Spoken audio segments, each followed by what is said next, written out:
The tournament of tournaments must continue. As you know, because we've talked about it before, Haiti used to be, it wasn't known as Haiti, but we're going to keep it at that for now. Haiti used to be a colony of France. And it was not only a colony of France, they were shipping slaves there from Africa. Big part of the transatlantic African slave trade. And this, look, it's not like any slavery is lovely, but this is one of the uglier parts of slavery you've ever read about.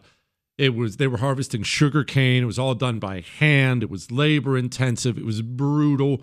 And then there ended up being several different factions to Haiti. There were the whites, there were the blacks, there was this mixed mulatta, and they all hated each other. It was just a terrible, terrible, toxic stew of human atrocity and everything else under the sun. Eventually, there's a revolt. Now, there have been many slave revolts throughout history. Almost all of them, pretty much all of them, fail spectacularly. This one went on for a long, long, long time with just the worst kind of atrocities you can possibly imagine. Look, with that much hatred built up, there's just going to be slaughter and horrible things happening all over the place. But at the back end of that, Haiti won. And there was a lot going on in France at the time, but Haiti won. They had their independence. And since that day, Haiti has somehow gotten worse. It's a voodoo-ridden, devil-worshipping country that is so disgusting. You're looking at articles like this. U.S. pleads for beefed-up multinational force in Haiti. This is in response to the powerful gangs that are ruling the place. It's a complete nightmare. And they square off against France. Let's remember about Haiti. Haiti is a cursed land. Haiti was the site of some of the worst. I know a lot about slavery, historical slavery, not just the American slavery, the only one your American professor taught you about. The slavery throughout history, from the Roman salt mines to the slavery that wasn't that bad. You know, you were the math tutor in the home. I know a lot about slavery and different forms of it. The slavery in Haiti sounds like some of the worst I've ever heard in my entire life. The slaves they had there, because they were processing sugar cane and it was abusive and it was terrible. And honestly, I don't think Haiti today is better than it was back when they had slaves. That's what a disaster this country is. From AIDS to, get this is from the U.S. State Department's website. You want to know how prevalent kidnapping is? By the way, they'll just follow you right from the airport and kidnap you. This happens so often that they have instructions on getting to the nearest police station when you notice somebody following you from the Port-au-Prince airport. Also, on the U.S. State Department's advice section for if you're traveling to Haiti, I kid you not, there is advice on how you need to choose a family member with whom the kidnappers can negotiate your ransom price. So the bad news is you might be murdered, raped, eaten, and chopped up with a machete in Haiti if you visit there. But the good news is that sister you hate, you can force her to cough up some ransom money and cost her a fortune. That's Haiti. But then there's France. Churches burning.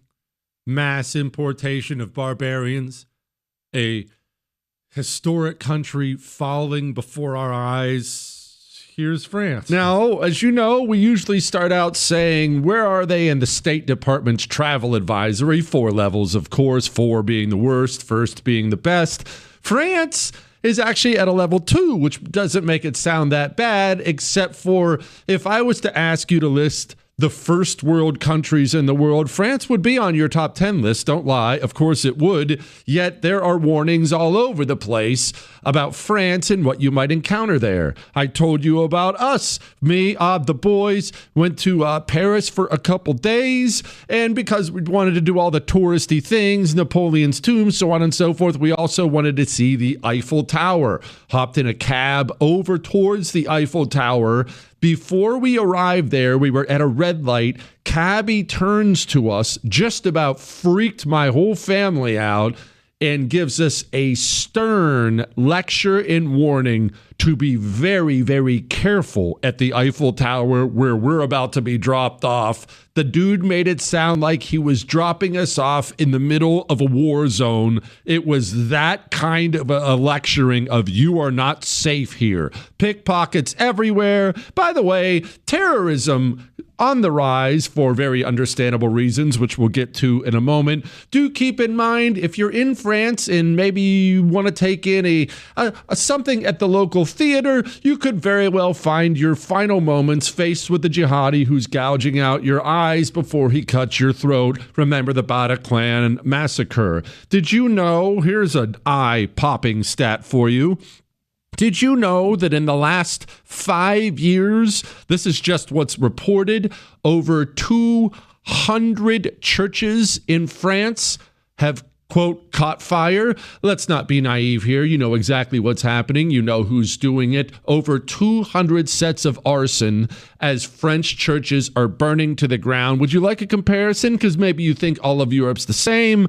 I know Germany has problems. I know Italy has problems. In Germany, there were 37. In the UK, there were 9. In France, over 200. France has imported jihad at such a level, there's not even a France anymore. Now, maybe you're at least saying, well, at least they still have first world elections, but that's where you'd be wrong. Keep in mind, they did recently arrest the, quote, far right, which just means normal anymore, political opponent of French President Macron. I will give them this. The bread is delicious because they have a law there that says it has to be baked the same day. So shout out to France for that. But we can't ever forget or forgive the fact that it was French weakness and French collapse in World War II that pretty much doomed the United States of America to have to go send several 100,000 of our boys off to die in war. Because if France stops Hitler in France, there's probably never an invasion of the Soviet Union.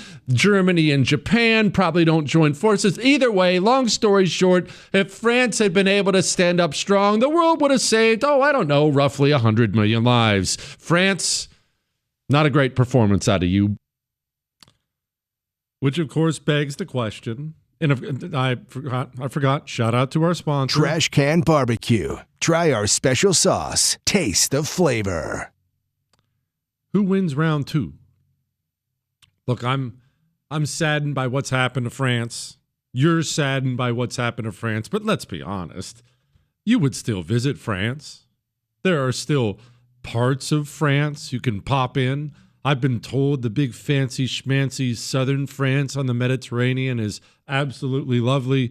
Nobody has ever told you any part of Haiti is lovely. You really can't even fly over the place. The smell alone will probably finish you off. Haiti wins this one going away.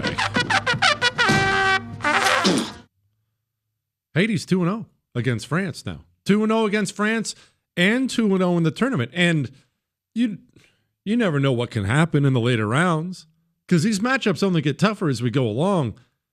You have to look at Haiti and think they've got a shot at the title, right? They have to have. And I know there are juggernauts out there. Afghanistan and North Korea, Somalia is no doubt going to be a contender. Haiti's in this thing.